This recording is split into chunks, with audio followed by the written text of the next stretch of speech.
मित्रांनो नमस्कार. सांगायची गरजच नाही, DMREचा पेपर आणि त्या पेपरमध्ये आलेले प्रश्न या सगळ्याच्या अनुषंगानं जेव्हा आपण तयारी करतो त्यावेळेला पुढच्या येऊ घातलेल्या एक्झामचा एक आढावा तुम्हाला मिळतो. सतत या गोष्टी मी मित्रांनो तुमच्याशी बोलत राहतोय की व्होकॅबचा जो भाग आहे, सिनोनिम्स असेल, अँटोनिम्स असेल, वन वर्ड सबस्टिट्यूट असेल, या सगळ्या गोष्टी इतक्या मॅटर करतात की त्याच्याभोवतीच तुम्हाला पेपर फिरताना दिसतो. आजच्याही पेपरमध्ये अशाच पद्धतीनं, म्हणजे त्याच्यात बोलण्यासारखं विशेष काही नाही, एक शब्द त्याने विचारला होता तो लुसिड. आणि त्यापूर्वी मी सांगेन की अशा पद्धतीनं इंग्रजी शिकायचं असेल तर आपल्याकडं फक्त 99 रुपयाला बॅच मित्रांनो उपलब्ध आहे. अगदी तुम्हाला ग्रामर बेसिकपासून ते ॲडव्हान्सपर्यंत, अगदी TCS पॅटर्न असेल किंवा MPCचा पॅटर्न असेल, सगळे पॅटर्न्सनुसार प्रश्न सोडून घेतले जातील, अगदी बेसिक टू ॲडव्हान्स. आजचा जर पेपर बघितला तर सेम लॉजिक आहे. आजच्या पेपरमध्ये मित्रांनो या गोष्टी तुम्हाला दिसतील. एक म्हणजे सिनोनिम्स विचारले, त्याच्यामध्ये सिनोनिम्स आणि अँटोनिम्सला एक शब्द विद्यार्थ्यांनी सांगितला होता, तो म्हणजे लुसिड. लुसिड असा एक शब्द विचारला होता. लुसिडचा अर्थ आहे सोपं, ओके, सुगम असणारी गोष्ट. त्याला हार्ड असाही विरुद्धार्थी शब्द येऊ शकतो, ॲब्स्क्युअर असाही शब्द येऊ शकतो. म्हणजे बऱ्या प्रमाणात जर बघितलं तर प्रश्न एररवर आहेत, इडम्सवर आहेत आणि फिल इन द ब्लँक्स या ज्या दोन गोष्टी आहेत, या गोष्टींच्या संदर्भात आज मित्रांनो आपण चर्चा करणार आहोत. व्होकॅबचा विषय इतका हार्ड आहे की त्या संदर्भात जितकी चर्चा करावी तितकी थोडी. आणि प्रत्येक वेळेला मी सांगत असतो की ज्यावेळेला सेशन अटेंड करता त्यावेळेला एक पेन, एक वही आणि एकांत असणं खूप गरजेची गोष्ट आहे. You have to listen this all the things very carefully. या गोष्टीची तयारी मित्रांनो जाणीवपूर्वक करावी लागेल. सतत सांगत राहतोय कारण शब्दांची तयारी आपण सहसा कधीही करत नाही. पहिला प्रश्न अशाच पद्धतीनं 2023ला DMREची एक्झाम झाली आणि त्याच्यात आलेला प्रश्न बघा, select the most appropriate option to fill in the blank. I have never dash in his tall talk. काय मित्रांनो या ठिकाणी उत्तर द्या. बिलीव्ड, कन्सिडर्ड, ओके, रिलाइड का ॲज्युम्ड. खूप सोप्या प्रश्नानं मित्रांनो आपण सुरुवात केले. अशाच पद्धतीचे प्रश्न तुम्हाला प्रश्नपत्रिकेत दिसतील. तर प्रश्नाचं उत्तर देण्यासाठी 4 पर्याय तुमच्यासोबत आहेत. येस सर,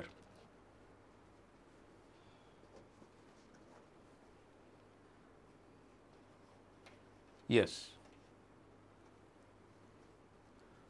वाक्य बघितल्यानंतर तुम्हाला कळते I have never, okay, in his tall talk. ही फ्रेज मित्रांनो परीक्षेला विचारले. टॉल टॉक, मोठं बोलणे, थापा मारणे, टॉल टॉकिंग, टॉकिंग टॉल असंही म्हणतात, टॉल टॉक. ओके, म्हणजे एक गोष्ट लक्षात घ्या, या ठिकाणी नाऊन फ्रेज काम करताना तुम्हाला दिसते. टॉल टॉक म्हणजे मोठं बोलणे, उंच बोलणे, ओके, थापा मारणे, अशा अर्थानं त्याचा अर्थ होतो परीक्षेसाठी अत्यंत महत्त्वाची इडम टॉल टॉक, ओके, किंवा टॉक टॉल असंही म्हणतात.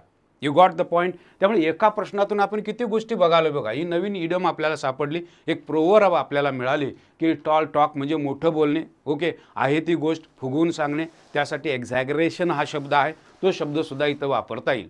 म्हणजे मुद्दा असा आहे, आय हॅव नेवर, एखाद्याच्या बोलण्यावर विश्वास ठेवणे. सरळ उत्तर मित्रांनो तुम्हीही बरोबर दिलेलं असावं. बिलीव्ड यायला पाहिजे, ओके. रिलाय म्हणजे विश्वास ठेवणे, रिलायड येणार नाही, बिलीव्ह अशा अर्थानं हे वापरलं जातं. त्यामुळे उत्तर मित्रांनो तुमचं येणार आहे ते म्हणजे बिलीव्ह, गृहीत धरणे. ॲज्युमचा अर्थ आहे मित्रांनो गृहीत धरणे. साध्या गोष्टी आहेत, पण या गोष्टी मित्रांनो सततच्या संपर्कानं तुम्हाला जमणार आहेत. शब्दांचा संपर्क मी वाढवायचा प्रयत्न करायला. दररोज रात्री 10 वाजता लाईव्ह सेशन लवकरच चालू होणार आहे. लाईव्ह सेशनला तर तुम्हाला मजा येईल की अशा पद्धतीचे शब्द आपण शिकत जाणार आहोत. जोपर्यंत TCSच्या सगळ्या एक्झाम चालू आहेत, तलाठी भरतीपर्यंत सुद्धा या सगळ्या गोष्टी आपण बघत जाणार आहोत. You got my point, okay. त्यामुळे बिलीव्ड हे याचं उत्तर येईल, ओके. गाळलेली जागा भराचा प्रश्न, व्होकॅबचा प्रश्न. अशाच पद्धतीनं प्रश्न कसा आलाय बघा. यस, काय प्रश्न आहे बघा, त्याच पद्धतीनं विचारला आहे. वेन आय वॉज ॲब्रोड, बाहेर होतो त्यावेळेला, when I was abroad I had a strong desire for home cooked food. Home cooked food, okay, strong desire. मग यासाठी त्यांनी विचारलेलं आहे वन वर्ड सबस्टिट्यूट. काय लिहाल मित्रांनो, ओके. टॅलेंट, हंगर, लाइकिंग का कार्विंग. यस, बघा शब्द कसे आहेत. काय याचं उत्तर असावं असं तुम्हाला वाटतं. You have to read the question carefully. When I was abroad, मी ज्यावेळेला बाहेर होतो त्यावेळेला, I had a strong desire for home cooked food. Yes. आणि मग मित्रांनो हे कळायला पाहिजे. बऱ्याच लोकांना वाटलं असेल हंगर येणार, कारण फूड आहे म्हणजे हंगर नाही. लाइकिंग म्हणजे आवड, ओके. टॅलेंट येणार नाही. यस, कारण जेव्हा माणूस बाहेर असतो त्यावेळेला घरच्या अन्नाकरता तो झुरतो. कार्विंग, झुरणे. ज्यावेळा तुम्ही नांदेडमध्ये राहता, ज्यावेळा तुम्ही अमरावतीत राहता, ज्यावेळा तुम्ही बाहेर पुण्यामध्ये राहता आपली सिटी सोडून, त्यावेळा कार्विंग एक प्रकारची अशी जबर इच्छा तयार होते घरच्या अन्नाची. त्याला म्हटलं जातं मित्रांनो कार्विंग. काय शब्द आहेत म्हणजे अशा पद्धती. मग हे शब्द मला कधी लक्षात राहतील? सततचा संपर्क. हाच प्रश्न आपण 10 वेळा बघितला की लक्षात राहील ना. हाच शब्द आपण 10 वेळा बघितल्यानंतर लक्षात राहील. वेगवेगळे शब्द लक्षात राहतील. आणि हे लक्षात ठेवण्यासाठी मित्रांनो लक्षात ठेवा, आपण 10 वाजता रात्री येणार आहोत. दररोज लाईव्ह सेशन असणार आहेत. 2च दिवसात ते लाईव्ह सेशन तुम्हाला 10 वाजता बघायला मिळतील. कार्विंग हे त्याचं उत्तर आहे. लक्षात ठेवा, एखाद्या गोष्टीची जबर इच्छा ज्यावेळा असते त्यावेळा कार्विंग. ओके, असा शब्द वापरला तर लाइकिंग म्हणजे आवड. ओके, हंगर म्हणजे भूक. टॅलेंट हा शब्द कॉमन झाला. Next question for you on the screen. Despite his old age, his movements were as spirited as young man. काय विचारले बघा त्यांनी की इथं तुम्हाला choose the alternative which can best improve the given sentence. इम्प्रूव्हमेंटचा प्रश्न आहे. काय मित्रांनो इथं उत्तर तुम्हाला देता येईल? ग्रामरचा प्रश्न आहे मित्रांनो. उत्तर काढायचं. बघूया तुम्हाला काही जमतंय का प्रश्न.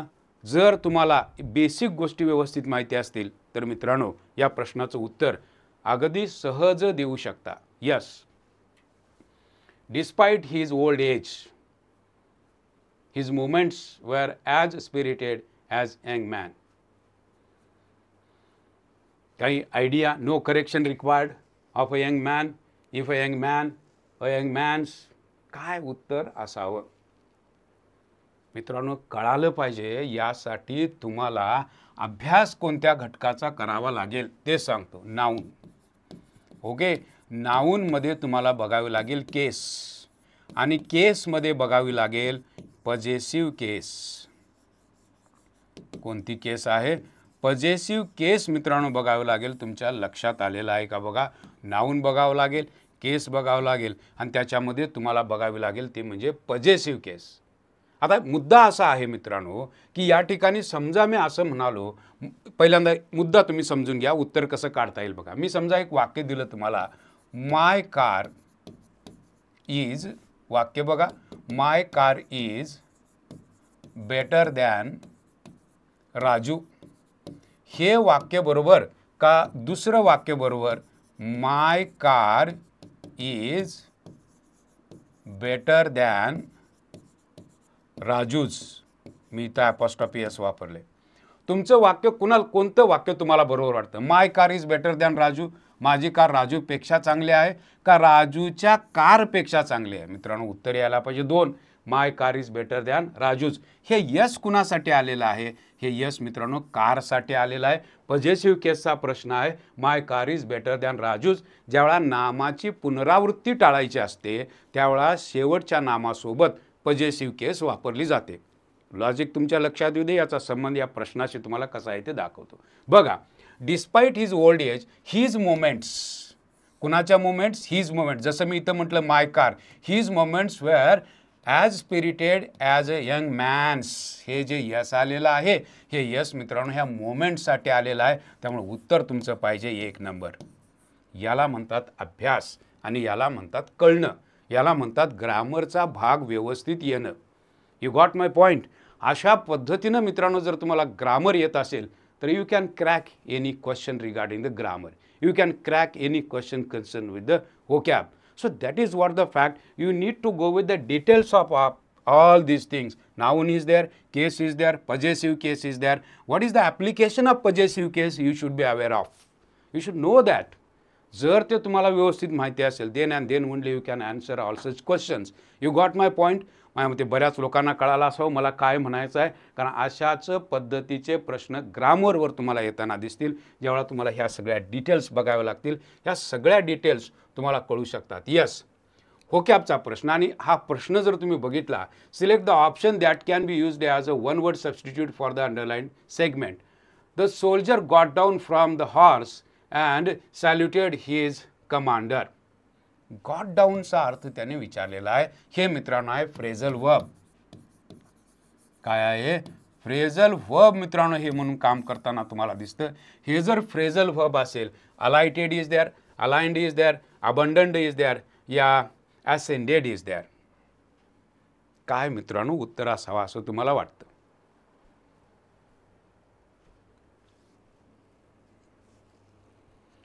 प्रश्न बघितल्यानंतर the soldier got down from horse, हॉर्सवरून खाली उतरला.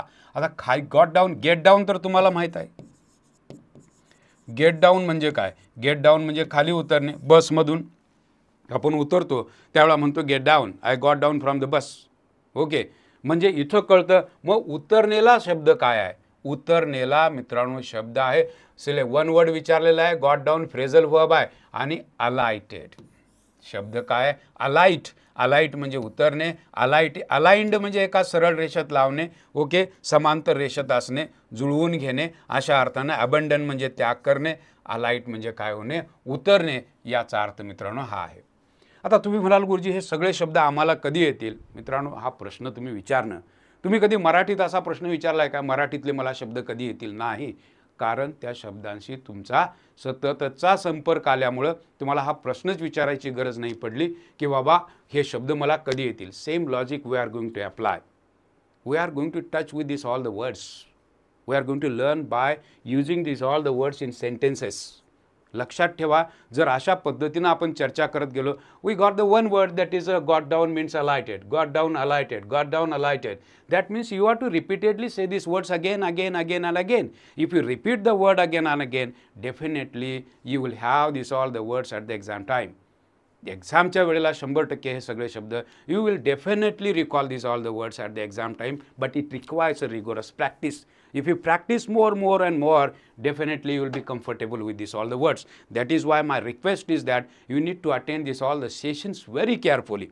You need to jot down these all the words. There must be silence, there must be solitude, and you need to sit in solitude and need to write down these all the words in your notebook. Then only you will understand these all the things. Gentlemen, you should be very cautious. अशाच पद्धतीचे प्रश्न मित्रांनो तुम्हाला दिसतील जे परीक्षेत विचारले जातात. So be cautious for this all the things because these are the common phrasal verbs, those are asked in the exam. I think you got my point. Go for the next question. अगला सवाल आपके लिए screen पर ये रहा. See, again the question is concerned with fill in the blanks, but the fact is that the question is related with again vocab. Vocab is there. So how would you answer this question on the screen now? कैसे जवाब दोगे इसका? The dash imposed for non-payment was to dash for to bring in improvement in collection. Yes, there is a grammar. या वाक्यामध्ये सुद्धा तुम्हाला मित्रांनो एक ग्रामर दिसतं. ते ग्रामर जर तुम्हाला व्यवस्थित कळालं तर उत्तर अगदी सहज येऊ शकतं. I will show that grammar what part is that, but you read the sentence very carefully. Did you get any idea? Did you get any clue? Just you check it.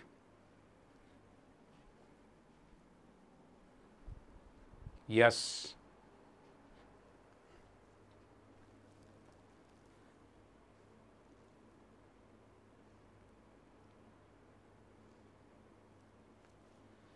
मित्रांनो जर इथं जर बघितलं तर या ठिकाणी तुम्हाला ग्रामरचा हा भाग कळाला का? टू टू बघा, तुम्हाला शाळेत शिकवलं असेल किंवा तुम्ही अभ्यासही केला असेल. रिमूव्ह टू, बरोबर, रिमूव्ह टू, बरोबर. हे टू असतं आणि दुसरे एक टू असतं, असं टू असतं. अशा वेळेला वाक्य मित्रांनो निगेटिव्ह असतं.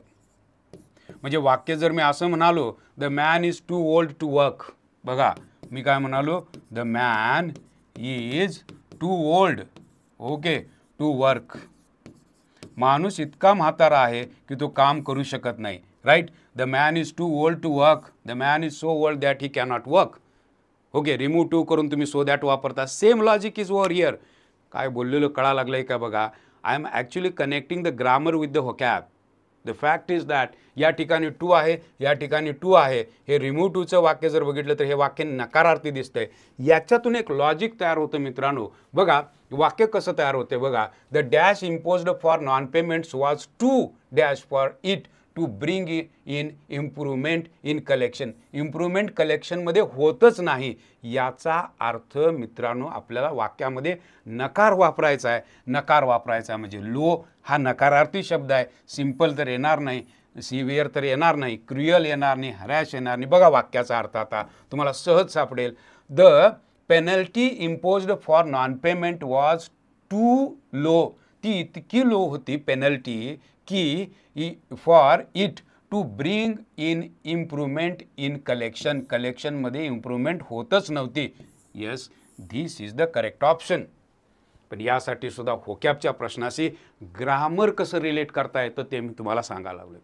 If you no this all the things you can definitely answer all such questions. So it is very simple.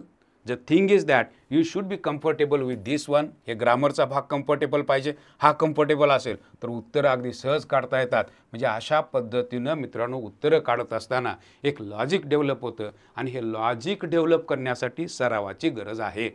आणि हा सराव आपल्या बॅचमध्ये होत राहतो. 99 रुपयाला बॅच आहे मित्रांनो. त्या बॅचमध्ये या सगळ्या गोष्टी शिकवल्या जातात, जेणेकरून though you are comfortable with English you cannot comfortable with the grammar thing. So you must be comfortable with the grammar and the vocab simultaneously. Then only you can answer all such questions. It is very difficult part, but the thing is that as you come in contact with me you will get the ideas to answer all such questions in 10 seconds. 10 सेकंदात अशा पद्धतीच्या प्रश्नांची उत्तरं कशी काढावीत, definitely I can give you the idea.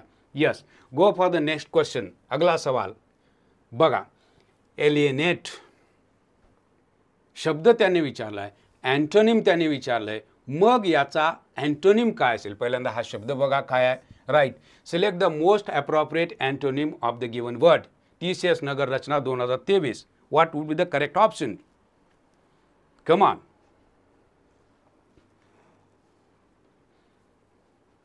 Divorce is there, inhabit is there, withdraw is there, or combine is there.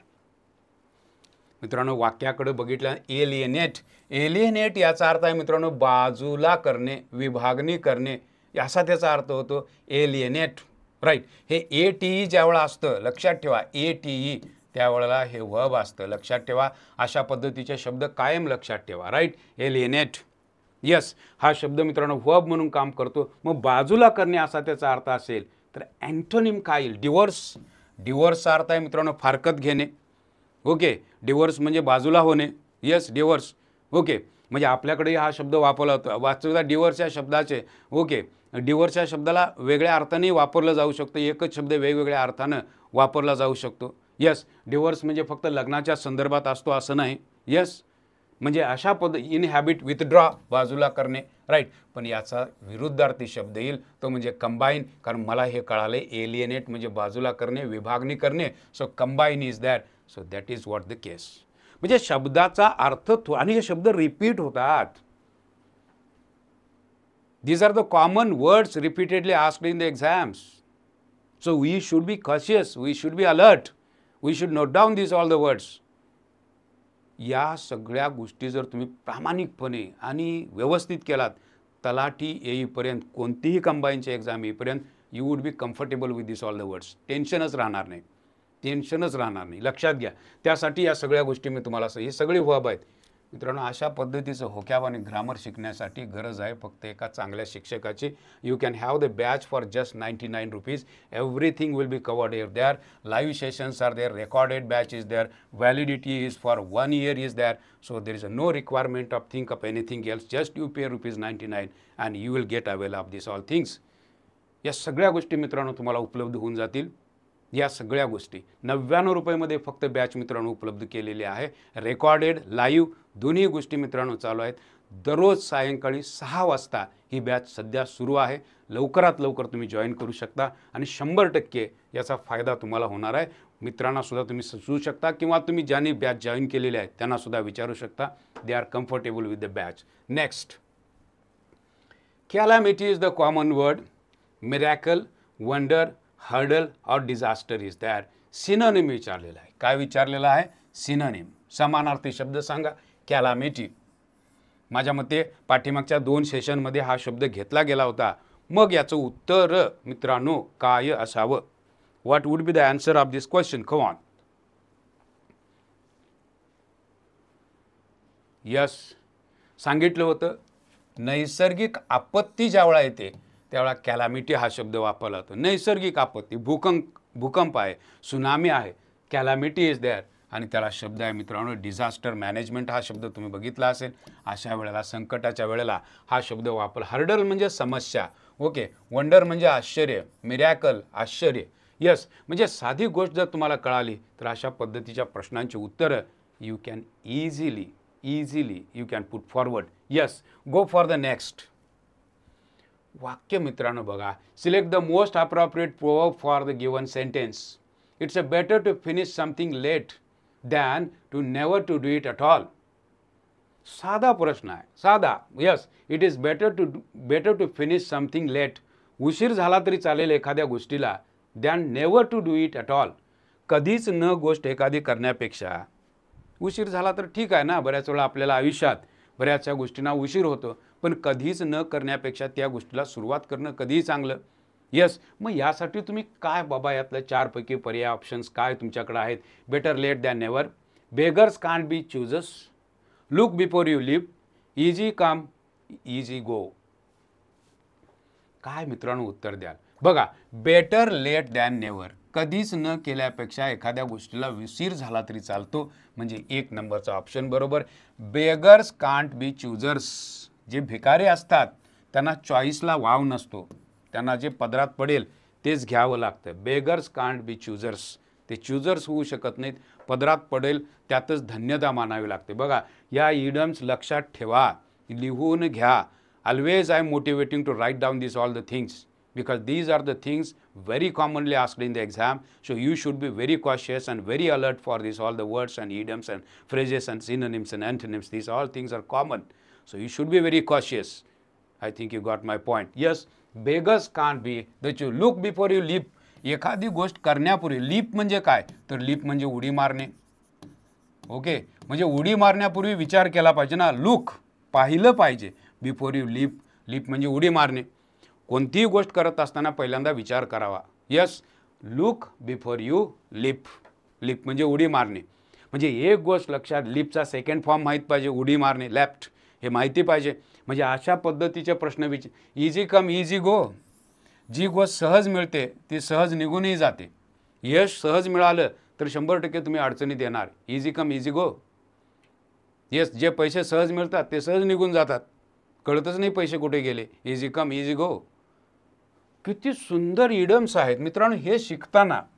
हे शिकत असताना जर तुम्हाला आनंद होत असेल, परीक्षा म्हणून बघण्यापेक्षा मी एक भाषा शिकालोय बाबा, त्या भाषेचे असणारे नवीन शब्द बघायला लागलोय, ते शब्द शिकत असताना मी माझ्यात स्वतःतली इम्प्रूव्हमेंट बघायला लागलोय, and I am just enjoying this all things. If you are enjoying the language, definitely there won't be any kind of pressure.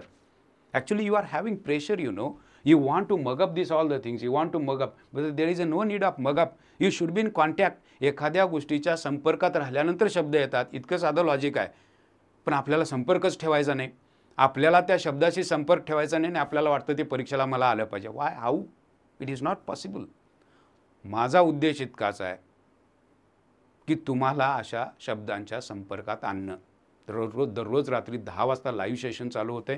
ऐकत राहा, लिहून घेत राहा, आणि हे लिहून घेत ऐकत राहिलात, अपलिफ्टमेंट जे आहे, जी तुमची जी अपलिफ्टमेंट सुधारणा जे आहे ते आपोआप होताना तुम्हाला दिसेल.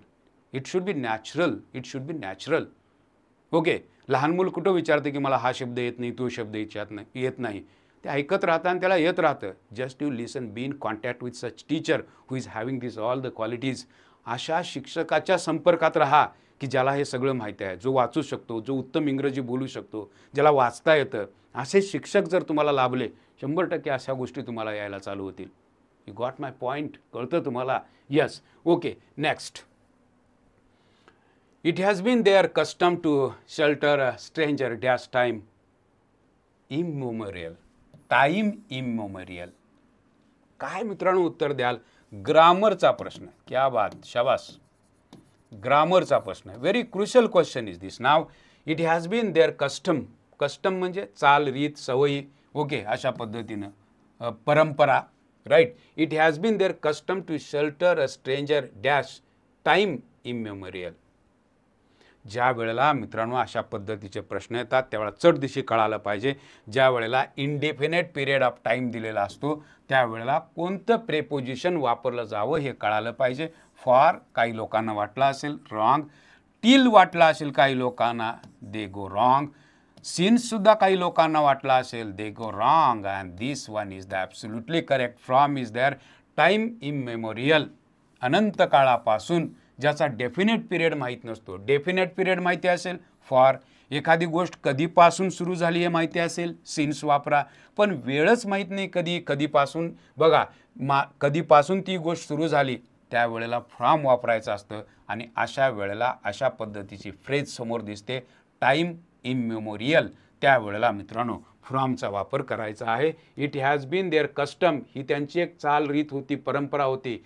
टू शेल्टर अ स्ट्रेंजर, म्हणजे एखाद्या अनोळखी माणसाला वसतिस्थान देणं किंवा त्याला ठेवून घेणं, ही जी प्रथा आहे ही प्रथा अनादी काळापासून आहे. From time इममेमोरियल.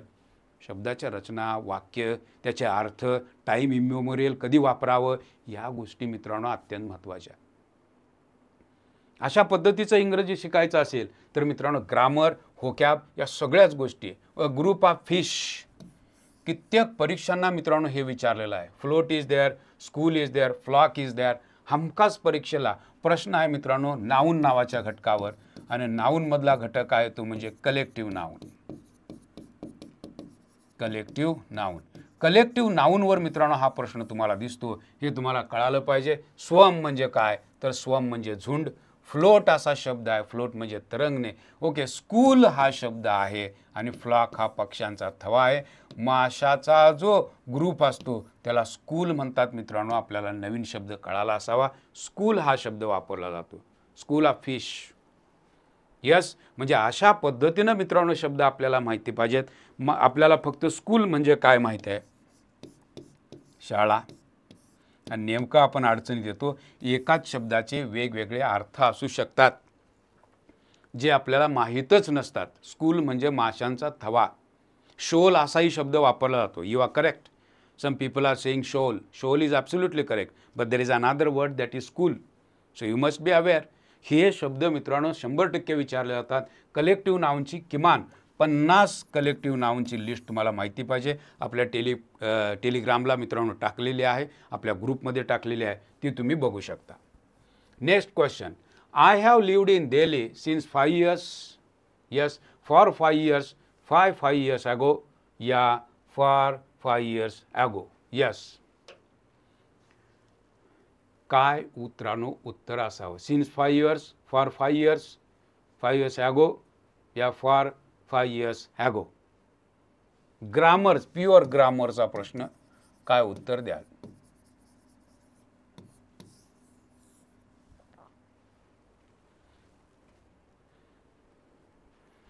मित्रांनो एक गोष्ट तुमच्या लक्षात आली असावी की या ठिकाणी हॅव लिव्ड आले, याचा अर्थ प्रेझेंट परफेक्टचा वापर आहे.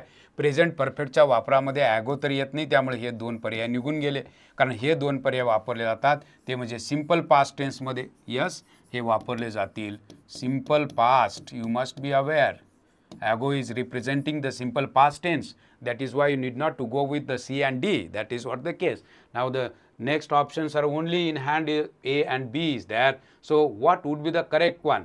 For is used for what? Since is used for what? You should be aware of. Since कधी वापरलं जातं? When the since is used. Since मित्रांनो अशा वेळेला वापरलं जातं ज्या वेळेला एखाद्या घटनेची सुरुवात झालेली असते. स्टार्टिंग पॉईंट दाखवण्याकरता मित्रांनो सिन्स दाखवलं जातं. निश्चित कालावधी असेल तर फॉर वापरलं जातं. 5 years is the definite period, and whenever is the definite period indicated in the statement, you are to go with for. That is why option second is बिलकुल सही. ग्रामरचा, प्युअर ग्रामरचा प्रश्न. If you know the ago is in simple past tense, if you know for is used for the definite period, since is used for the starting of the particular activity, then you can go for the since. These are the common things for the tenses. Tenses नावाच्या घटकामध्ये अशा पद्धतींचा वापर, अशा प्रिपोजिशनचा वापर कसा केला जातो प्रेझेंट परफेक्टमध्ये आणि प्रेझेंट परफेक्ट कंटिन्युअस आणि पास्ट परफेक्ट कंटिन्युअसमध्ये कशा पद्धतीने केला जातो. If you no this, you can answer the question just in 10 seconds. Go for the next one. Now, yes, very simple question, but the thing is that you have to read the statement very carefully. Yes, now read it. You have 10 seconds just. आपके pass 10 seconds है और you have to read the question and need to answer the question over here on the screen. Yeah. Unfortunately, trade unions and organizations of various denominations have failed to realize that dash understanding, positive attitude and a constructive approach and basic requirements to make unions work on dash lines. Wow. Go for this now. How do you answer this question now? Take your time. There is no haste. जल्दबाजी की कोई ज़रूरत नहीं है. पढ़ना है आपको सीखना है. ऐसे ही सीखोगे तब सीखोगे. Come on. Unfortunately, see, this kind of English should be there. ह्याला इंग्लिश म्हणतात. Unfortunately, trade unions and the organizations of various denominations have failed to realize that dash understanding, positive attitude, and constructive approach and basic requirements to make unions work on dash lines. मित्रांनो, कळालं का? Mutual understanding एवढं तरी कळतं का? Mutual understanding, एकमेकाचं mutual understanding असतं. The fact is that sound lines म्हणजे या ठिकाणी आपल्याला कळालं पाहिजे. साऊंड म्हणजे बळकट लाईन्स अशा पद्धतीनं वापरलेला आहे. Unfortunately trade unions and organisation various denominations have failed to realise that mutual understanding, positive attitude, and constructive approach and basic requirements to make union work on sound lines. म्हणजे या गोष्टी आपल्याला कळायला पाहिजेत. सी हा ऑप्शन मित्रांनो अगदी बरोबर. I think you got my point. अशा प्रश्नांची उत्तरं तुम्हाला येणं IBPSचा मुद्दाम प्रश्न घेतला मित्रांनो. मुद्दाम IBPSचा प्रश्न तुमच्यासमोर घेतला. हे असं विचारतात IBPSला, लांब लचक भलं मोठं वाक्य, वाचनाचा सराव आणि या सगळ्या गोष्टी व्यवस्थित करायच्या असतील तर मित्रांनो आपल्याकडे बॅच आहे 99 रुपयाची. ओके, 2.5 महिने बॅच चालू असते. याच्यात या सगळ्या गोष्टी व्यवस्थित समजून सांगितल्या जातात. त्याचा तुम्ही विचार करू शकता. Yes, can I lend your pencil for a minute please? 4 options are that. Can I lend your pencil for a minute please? No error. 2023. Come on.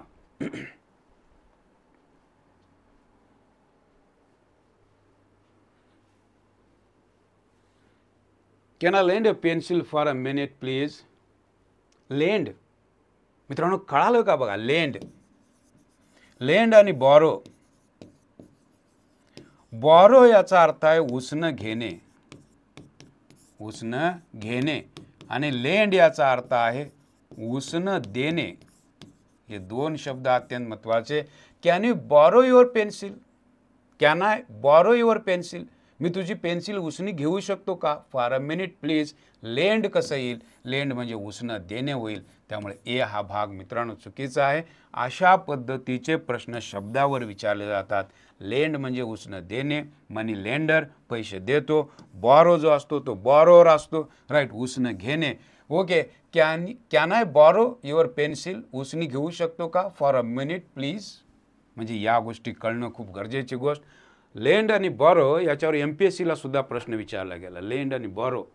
You got my point? So these are the things you should be carefully understand these all things, then only you will answer this all the questions. Lend and borrow is over here. Go for the next one. Far and wide. Far and wide. Far म्हणजे दूर लांबचं, wide म्हणजे सर्वत्र. मित्रांनो सांगायची गरज नाही. Everywhere, सर्वत्र. फार अँड वाईड, सर्वत्र. राईट. एखादी गोष्ट जेव्हा सर्वत्र असते त्यावेळेला अशा पद्धतीनं ही इडम वापरली जाऊ शकते. फार अँड वाईड, सर्वत्र. Mobile shoppies are far and wide everywhere. Mobile shoppies are far and wide everywhere. ज्या गोष्टी सर्वत्र अवेलेबल असतात त्यासाठी मित्रांनो फार अँड वाईड वापरलं जातं. कॉमन फ्रेज आहे, लक्षात ठेवा. अशा पद्धतीचे. आणि हे ज्यावेळा तुम्ही ऐकता ना, मराठीतल्या इडम्स तुम्हाला येतात. काय येतात माहिती आहे? काखेत कळसा गावाला वळसा, हे लगेच येतं तुम्हाला. का? ऐकलंय ना 100 वेळा. आता एकदा ऐकलंय झालं, विषय संपला, मग ते परीक्षेलाच ऐकणार असं नाही. सतत सतत सतत. तुम्ही म्हणाल गुरुजी हे सगळं करावं का? यस, करावं लागेल. If you want to secure your life, जर तुम्हाला तुमचं आयुष्य सिक्युअर करायचं असेल, 2-3 गोष्टी महत्त्वाच्या आहेत मित्रांनो. शिकण्याची इच्छा, पहिली गोष्ट. इच्छा. ओके, शिकण्याची इच्छा, पहिली गोष्ट इच्छा पाहिजे. उत्तम गुरुजी लाभावा लागतो. इच्छा असून इच्छा आहे पण गुरुजी चांगला नाही, काय उपयोग होत नाही. राईट. इच्छा आहे, गुरुजी चांगला लागतो, साथ देणारा, राईट, शिकवणारा, राईट. आणि मग याच्यातून जे रिझल्ट मिळतात, इच्छा आणि गुरुजी असेल तर मित्रांनो या ठिकाणी रिझल्ट मिळतो. मुद्दाम सांगायला लागलो, या गोष्टी असतात. उत्तम गुरुजी लागतो हे सगळं सांगणारा. लक्षात आलं? हे रागाबाळाचं कामच नव्हे हे सगळं सांगणं किंवा हे सगळं वाचून दाखवणं आणि करून घेणं. Right, that is the thing. त्यामुळे मुद्दाम सांगायला लागलो आहे की या सगळ्या गोष्टी सतत करत चला. सतत केलात तर मित्रांनो अगदी सहज पद्धतीने या गोष्टी कळायला चालू होतील. परत IBPSचा प्रश्न मुद्दाम घेतलेला आहे. The quality of food served in this hotel is so poor that no respectable person would want to eat over here. काय मित्रांनो, no correction required, will want to eat. Yes, the quality of food served in this hotel is so poor that. बघा, so that. Okay, so poor that. Okay, so that remove टूचं वाक्य. No respectable person would want to eat over here.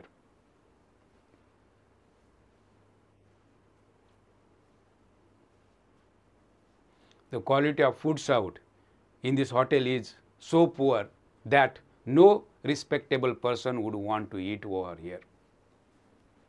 वाक्य वाचून बघा काय सुचतं का. Come on, take your time, no haste.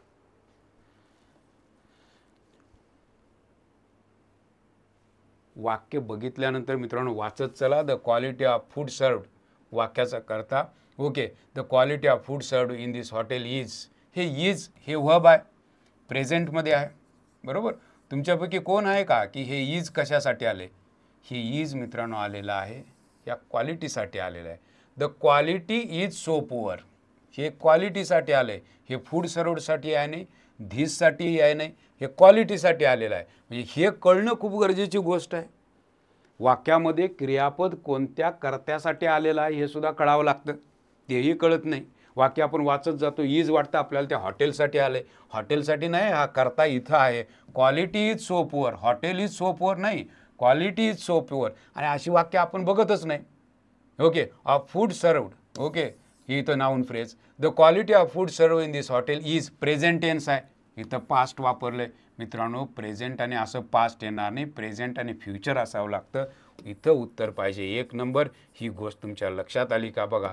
Will want to ईट, इथं वूडच्या ऐवजी विल पाहिजे, कारण इथं present tense can be combined with the future tense and that is why would must be replaced by this will and that is why option is बिलकुल सही. कळालं का? Session कळाला का मला काय म्हणायचं आहे? यस मित्रांनो, अशा पद्धतीनं जर तुम्हाला वाटत असेल की गुरुजी योग्य दर्जाचा आहे, त्याच्याकडून आपलं शिकलं पाहिजे, तर मित्र आपल्याकडे बॅच आहे 99 रुपयाची. बॅचचा विचार करू शकता. नो फुल्स कोणतीही गोष्ट मित्रांनो लक्षात घ्या की ज्या ज्या गोष्टी बोलायला लागले त्या सगळ्या बॅचमध्ये होताना तुम्हाला दिसतील. नंबर माझा आहे 9604441613. 99 रुपयाची बॅच, 1 वर्ष व्हॅलिडिटी, दररोज 6 वाजता लाईव्ह प्लस रेकॉर्डेड बॅच चालू आहे. या बॅचचा तुम्ही विचार करू शकता. Thank you very much for being with me.